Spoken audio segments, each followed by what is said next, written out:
My IVF cycle failed. What do I do next? Failing an IVF cycle can be heartbreaking. It's often your worst nightmare coming true. You've gathered all that money, taken that big risk, taken all those shots, done everything possible in order to get pregnant, followed all the advice, not complained even once, and the doctor was so hopeful and optimistic, and yet the cycle failed, and you feel you've let everyone down, that your body doesn't work properly, that the embryo didn't implant, that you must be cursed, that your fate is bad, and that if that cycle failed, you're never going to get pregnant. After all, if IVF fails, then what else is left for the future? The reality is very different. And that's why you need to have realistic expectations of each IVF cycle. And you need to remember that the pregnancy rate is never going to be 100%.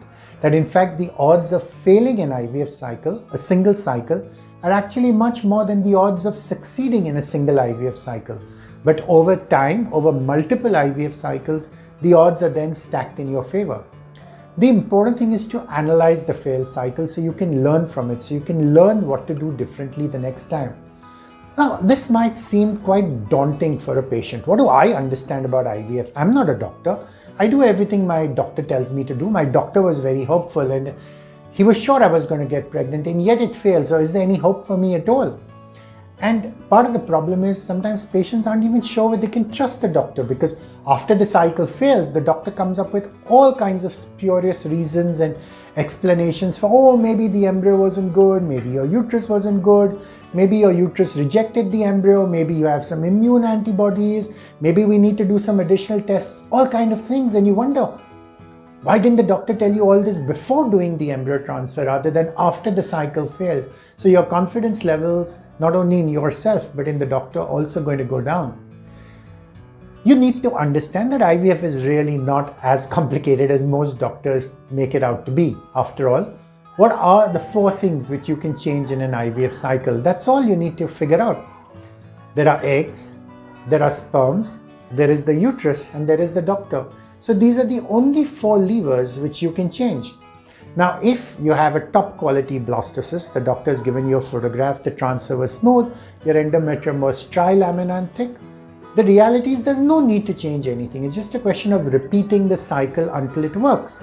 And of course, if you have a frozen embryo, repeating it is much easier. The cost is much less. You don't need to take injections. You need to come to the clinic just once or twice and the doctor puts the embryo back. And you have an extremely good chance of getting pregnant maybe in the 2nd or the 3rd cycle if you don't give up and get disheartened. But suppose the cycle didn't go well, then this is what you need to analyze. Did you get poor quality embryos because your eggs weren't very good, because your ovarian response wasn't good, because you have poor ovarian reserve, because the eggs didn't fertilize very well, or the embryos started fragmenting on day 2 or day 3 because the egg quality wasn't good enough? Or was it a problem with the sperm? Did you have total failure of fertilization, for example, if you did an IVF? Or if you did ICSI, maybe not enough of the eggs fertilized properly, partly perhaps because the embryologist didn't do a very good job. So you need to analyze the eggs, the sperms, the uterus, which is usually not very hard, because if you can see a trilaminar endometrium, which is 8 mm on an ultrasound scan, this usually means the endometrium is receptive. Of course, when a cycle fails, doctors want to change something, patients want to change something. And the easiest thing to change, of course, is the uterus, because the commonest reason a doctor gives is, oh, your body rejected the uterus. The body doesn't work properly. Your uterus rejected the embryo because it's not accepting or implanting the process to occur. And this is something which patients are very likely to believe, partly because as it is, they're infertile, they have low self-esteem, they know the body doesn't work properly. And then when, in spite of the fact that the doctor made an embryo and put it back and yet they didn't get pregnant, means obviously their uterus is flawed, it doesn't work, it rejected the embryo, and they need to change the uterus and do surrogacy. But the reality is that most IVF cycles which fail aren't because of problems with the uterus. The uterus is usually passive. The problem is often with the eggs rather than the uterus. You need to remember this, which is why the pregnancy rate, if your cycle has failed because of poor quality embryos, is much better if you're willing to consider using donor eggs rather than surrogacy. And finally, the 4th variable is the doctor. If you feel the quality of care wasn't good, the doctor didn't spend enough time with you, the doctor didn't give you enough answers, the doctor was not open, not transparent, or didn't give you photos, of your blastocysts, or you never got a chance to see the doctor because he was busy in some other clinic, or you had to talk to assistants every time, this means it's time for you to consider changing your doctor.